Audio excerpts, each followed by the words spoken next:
Hi mọi người, hôm nay mời mọi người vào bếp và cùng mình làm món bánh giò nha. Bánh giò là một món bánh truyền thống của Việt Nam thường được làm từ bột gạo, với nhân là mộc nhĩ, hành tím và được gói trong lá chuối rồi hấp chín. Đây là món ăn phổ biến trong bữa sáng hoặc là bữa xế.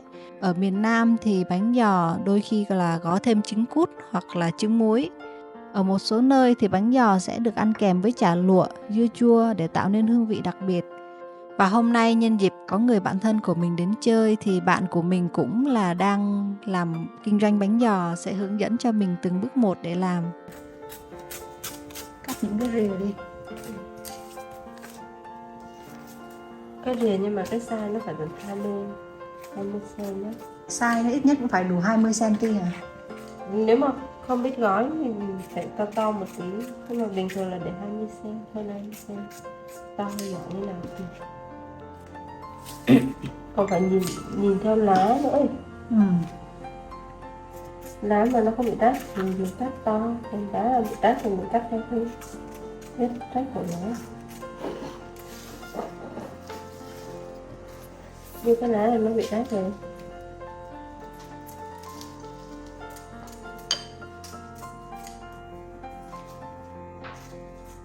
Rồi bây giờ mày chuẩn bị cho tao cái vá lúc nãy.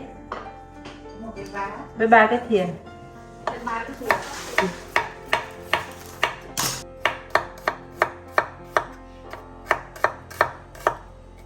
Mình có cần băm hành ra không hay là thái vậy được rồi? Thái thôi.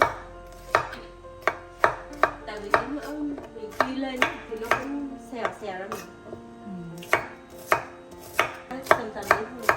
Vì cũng không cần phải mua full size.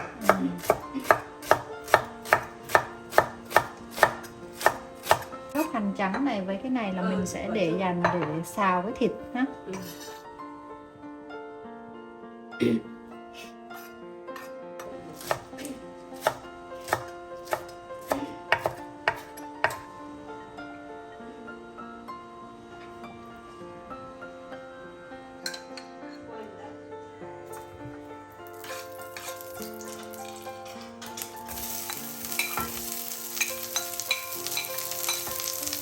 Về phần thịt heo xay này, nếu mọi người muốn phần nhân của mình béo và ngon hơn thì mình nên chọn thịt khoảng 60 hoặc 70% là mỡ nha.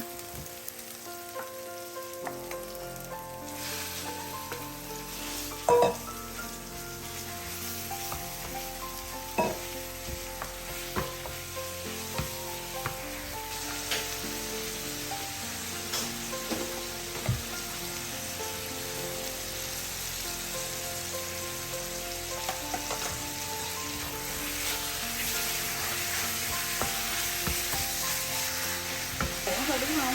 Cho nó vị umami hả?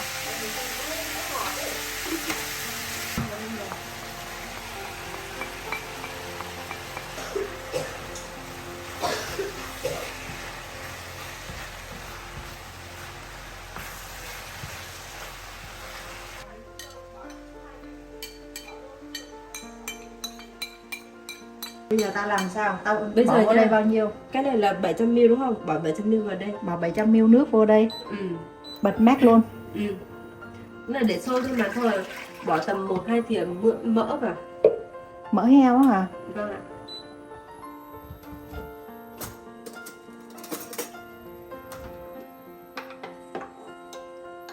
Còn này không? Được. Một thìa này được rồi hả? Này là 1 thìa là vừa rồi đấy. Rồi trước Bây giờ ở đây có 800ml nước.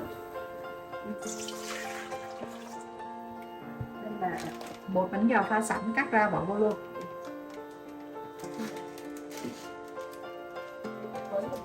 Bỏ vô hết luôn mà.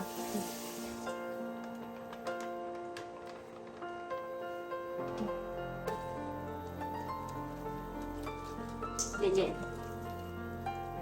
Cái này là từ bột gạo không mà đúng không? Bỏ từ từ vào. Bỏ từ từ nhé. Xoáy vừa ấy vừa xoáy. Đúng rồi. À, vừa bỏ vừa thôi. Xong rồi nó khục lại đó. Thế nó đặc vô rồi này. Đó thôi rồi. Lúc nãy là mày cứ bỏ đi. Rồi. Ngoáy đi. Ngoáy đi. Đúng rồi, cứ ngoáy như vậy đi. cái số 4 này đúng không? Số 9 là lớn nhất. Thêm nước vào. Mày cứ ấy đi. Ấy tới đáy nồi luôn nhá. Quét ở đấy chứ không là nó cháy đó. Ôi trời, thấy mắt sầu to.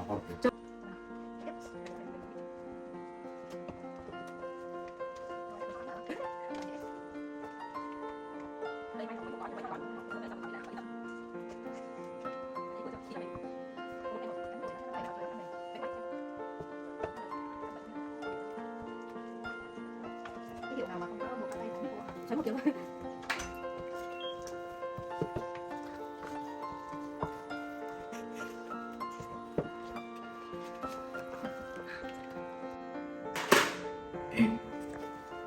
Đây nó có hai đây này, mình lấy cho tao cái khăn đây, đây có cái khăn đây rồi, đây nha. Khăn sạch, khăn nấu ăn cắt. Đây nha, thật ra là cái thói quen thôi, lấy cái này này, lấy cái này.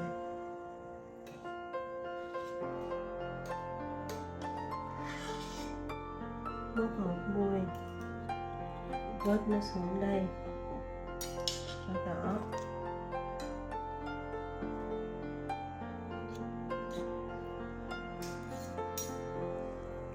Bỏ nhiều nhân một chút.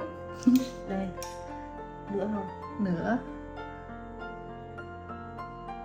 Ui, như này lại được rồi. Rồi, 2 trái trứng. Các bạn thấy không? Đây này, mình lấy cái này mình úp vào là nó hết rồi đúng không? Ừ.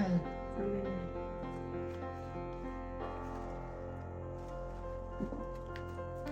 Ồ, đẹp quá vậy.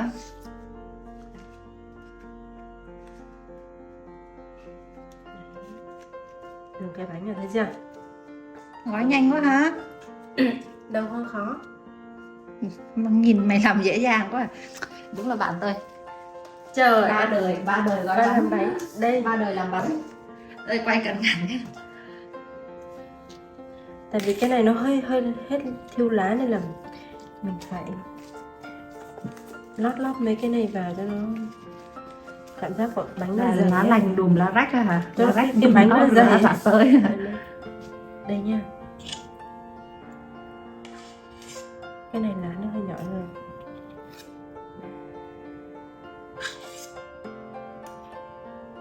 Bột là luôn luôn phải giữ cho nó nóng đúng không? Đúng rồi.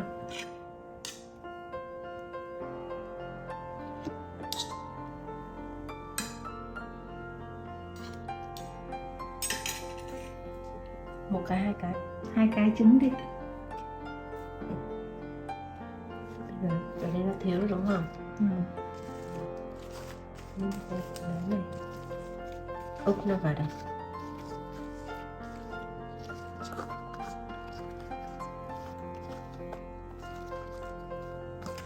Đâu làm chậm chậm thôi ta xem coi. Lật qua. Đấy, mình chỉ cần lật qua như này mình sẽ cái tại vì cái lá này nó hơi thiếu lá. Đấy. Wow, hay quá. Thấy không? Rồi. Bé ốm như tao á. Đây. Đây là như thế này. Đó. Che lại phải đủ làm sao trong một găng tay hả? Cho nó ấy. Cái này bỏ ít thôi nha. Ít thôi nhá, không được. Rồi, được chưa? Lấy cái thìa. Cái này. Rồi. Ok.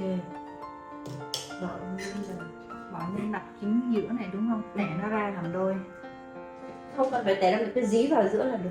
Tí nữa mình nấu lên đây là rồi. Đó, xong. Cái ít nhân quá à? Nhiều rồi, như vậy là nhiều rồi. Sau đó thì đây Sao nữa? không úp cái này xuống trước, úp vào không đừng có úp nhẹ nhẹ thôi, Nhẹ thôi. xong rồi cái này cũng úp lên, xong cái này úp qua như thế này này, thấy không, quay ngược lại sau đó đừng có đè xuống, Không được đè. Không được đè. đây vặn cái này như thế này đấy. Vặn cái này vô. Đúng cái. rồi, bên kia cũng một cái Vặn cái này vào đây. ok nó như cái kẹo nữa. Đấy, xong gấp nó vào đó. Đó, được rồi đó. Đây xem nào. Cũng phải khỏe.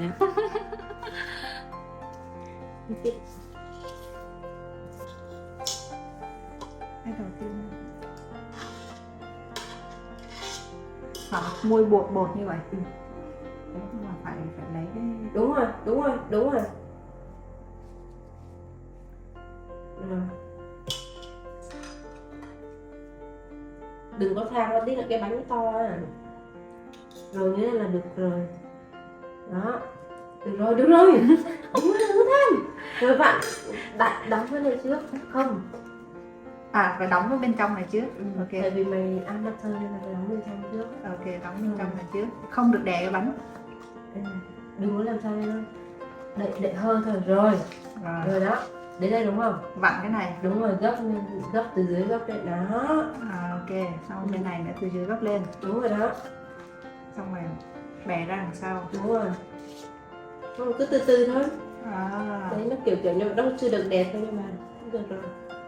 Để ta khoe cho. Một hồi nó nở ra không? Có. Bánh nó sẽ nở ra nữa hả? Có chứ. Đó. Đẹp chưa? Xong rồi đặt xuống duỗi nó ra được đó. Ok. Thì để đưa để Wow. đẹp rồi đúng không? Cũng dễ chứ hả? Đâu có khó. Khó. Mình sẽ xếp vào máy hấp. Lò hấp chứ quên. Phải xếp cái to vào trước. Cái nhỏ vào sau.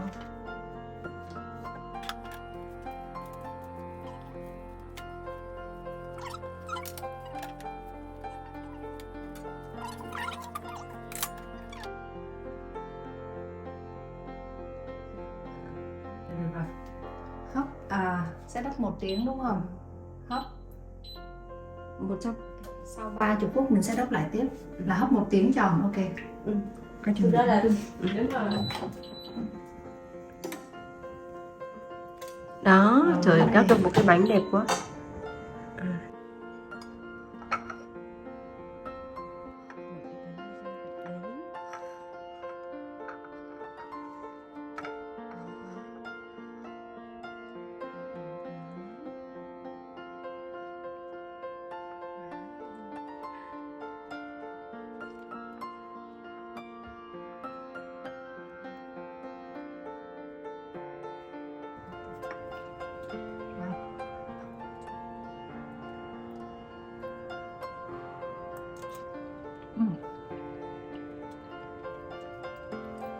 Rất là vừa, ăn vị vừa lắm, mềm nữa, thơm.